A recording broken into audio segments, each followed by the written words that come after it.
Video play చేస్తా చూడండి. Roasting start చేద్దాం వీడియో చూసాక. నేనైతే బిగ్ బాస్ అది రియాలిటీ షోనే కదా సార్. మరి దండం పెడుతుంది, రెడ్ ఇచ్చి పంపించండి. నా దగ్గర రెడ్డి ఇవన్నీ ఎందుకు అడుగుతారా చెప్పు. ఆర్గ్యుమెంట్ నాకు నచ్చలేదు.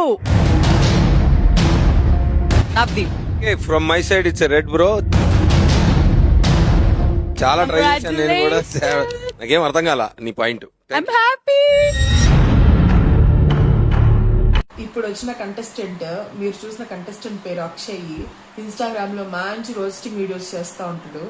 చాలా మంది ఫ్యాన్స్ కూడా ఉన్నారు తన రోస్టింగ్ వీడియోస్ కి.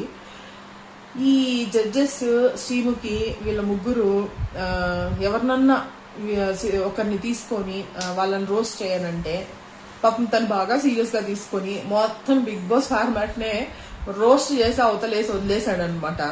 దానికి మన జడ్జెస్, మన శ్రీముఖి బాగా హర్ట్ అయిపోయి, బాగా ఫీల్ అయిపోయి, ఈ శ్రీముఖి ఓవర్ యాక్షన్ చూసారుగా వీడియోలో ఎట్లా చేస్తుందని.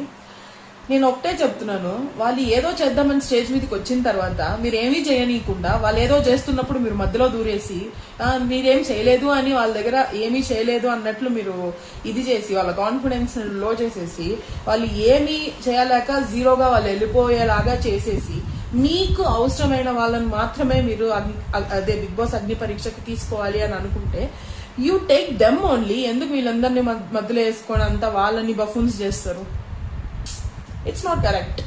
శ్రీముఖి, నీ ఎక్కిల్ చేష్టలు, నీ ఎక్కిల్ నవ్వులు, నీ ఓవర్ యాక్షన్ తగ్గించు. ఫస్ట్ నువ్వు హోస్ట్ లా బిహేవ్ చేయి, ఓకేనా?